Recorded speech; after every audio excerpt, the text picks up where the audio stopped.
नमस्कार बच्चों, मैं सुधा गुप्ता फ्रॉम लघु इंटरनेशनल स्कूल। आज हम लेकर आए हैं व्याकरण में सर्वनाम। अब सर्वनाम क्या होता है?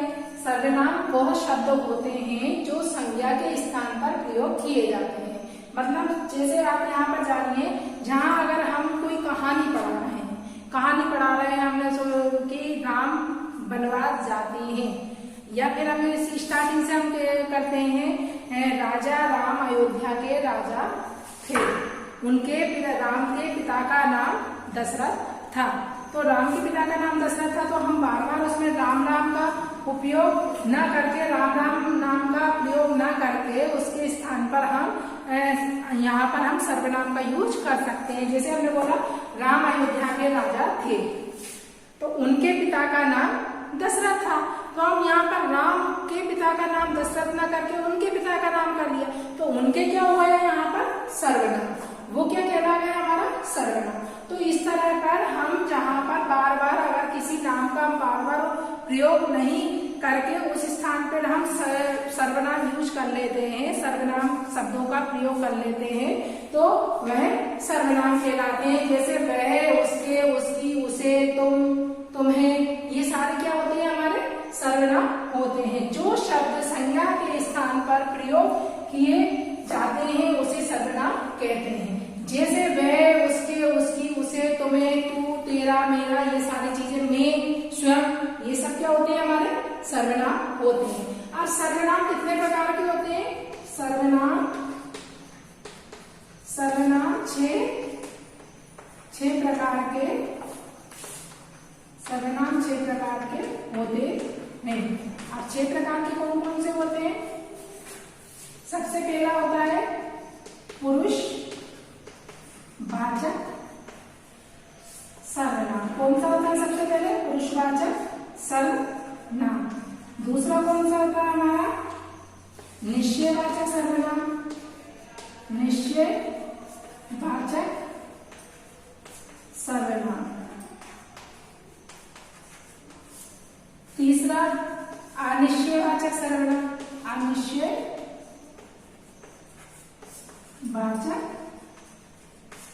सर्वनाम। चौथा कौन सा होता है हमारा? प्रश्नवाचक सर्वनाम, प्रश्नवाचक सर्वनाम। प्रश्नवाचक के बाद कौन सा होता है हमारा? पांचवा संबंधवाचक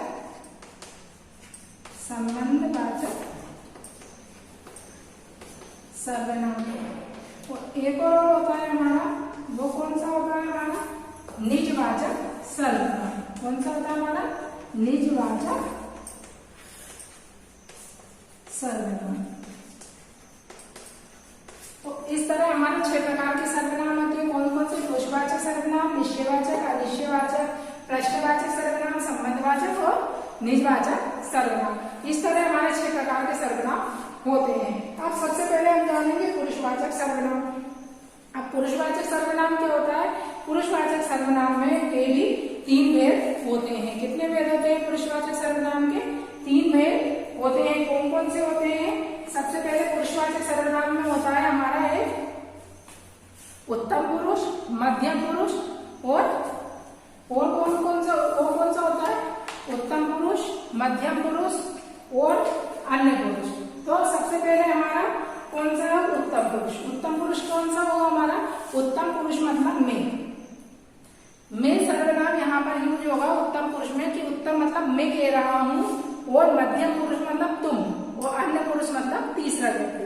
मतलब ये ध्यान रखना, मैं कौन हूँ? उत्तम पुरुष, तुम कौन हो? मध्यम पुरुष, और जो अन्य है वो अन्य पुरुष। मतलब मैं अगर आपसे कह रहा हूँ तो मैं आपसे कह रहा हूँ, मैं आपको पढ़ा रहा हूँ, तो मैं कौन हो गया? कौन सा सर्वनाम है मेरा?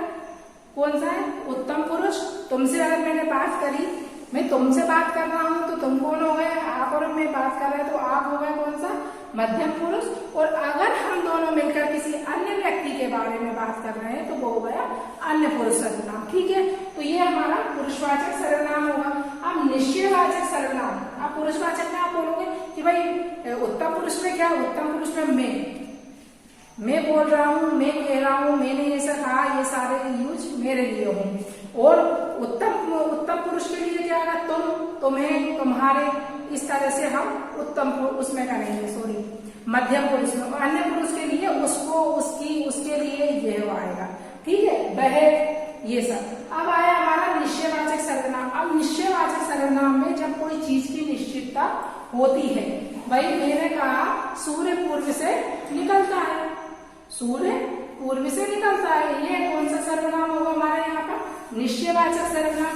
अनिश्चयवाचक सर्वनाम होगा शायद कोई आया है, कोई आया है, कोई आया मतलब उसको हमें निश्चित नहीं है कि कौन आया है क्या निश्चित नहीं है।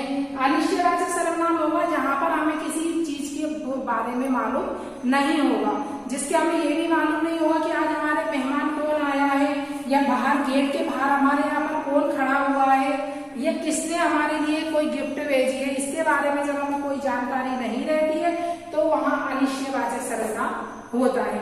जिस बात की हमें कोई जानकारी नहीं रहती है, जिसके बारे में हमें कोई जानकारी नहीं रहती, वहां पर अनिश्चयवाचक सर्वनाम। और निश्चयवाचक सर्वनाम जहां पर हमें सारी चीजों की जानकारी होती है, हमने बोला कि मम्मी बाहर आंटी आई हैं, या कोई भी जो भी हमें जानकारी प्राप्त होगी तो वो निश्चयवाचक सर्वनाम। और अगर गेट पर किसी ने गेट आगे बजा दिया तो हम ये बोलेंगे पता नहीं कौन आया, शायद कोई आया है, या कोई अचानक से कोई आने वाला है, अब ये हमें मालूम नहीं रहता कौन आने वाला, ठीक है। इसके बाद प्रश्नवाचक सर्वनाम। प्रश्नवाचक सर्वनाम में जब हमसे कोई क्वेश्चन पूछा जाता है, तुम कहाँ रहते हो, तुम कहाँ से आए हो, तो जहां पर प्रश्न की बात आती है वहां प्रश्नवाचक सर्वनाम होगा। संबंधवाचक सर्वनाम, जब हमारा किसी चीज से संबंध प्रकट होगा वहां पर कौन सा सर्वनाम होगा, वहां पर संबंधवाचक सर्वनाम होगा। अब जैसे दो शब्द में आपसी संबंध का बोध कराने वाले शब्द संबंधवाचक सर्वनाम कहते हैं। ये एक दूसरे पर जैसे जितना ध्यान रखोगे उतना फल पाओगे, जितना ध्यान रखोगे मतलब एक दूसरे से। यहाँ पर जिस सर्वनाम का जैसे, जैसा, बेसा, जैसे हम बोलते हैं जैसा बोओगे बेसा काटोगे, तो जैसा और बेसा दोनों के बीच में संबंध स्थापित हो रहा है, उसी तरह। तो निजवाचक सर्वनाम, निजवाचक सर्वनाम का होगा कि वो हमारे लिए यूज होगा, किसके लिए, अपने खुद के लिए। जो सर्वनाम सब बाकी के कर्ता के साथ अपना तो दर्शाता मतलब अपने लिए यूज होगा, स्वयं के लिए, खुद के लिए। यहाँ पर स्पष्ट हो रहा है निज, निज मतलब सिर्फ अपने लिए, जैसे स्वयं, जैसे हम बोलते हैं महात्मा गांधी स्वयं अपना काम करते थे, तो वो किसके लिए यूज हो रहा है, खुद उसके लिए यूज हो रहा है, किसके, महात्मा गांधी के लिए। अपने आप के लिए जो शब्द यूज होगा वो वहां पर निजवाचक सर्वनाम होगा। तो इस तरह आज हमने पढ़ा सर्वनाम किसे कहते हैं, सर्वनाम के कितने भेद होते हैं, तो इसके बारे में हमने आज जाना है। तो यहीं पर हमारा ये सर्वनाम भाग 1 समाप्त होता है। जय हिंद, जय भारत।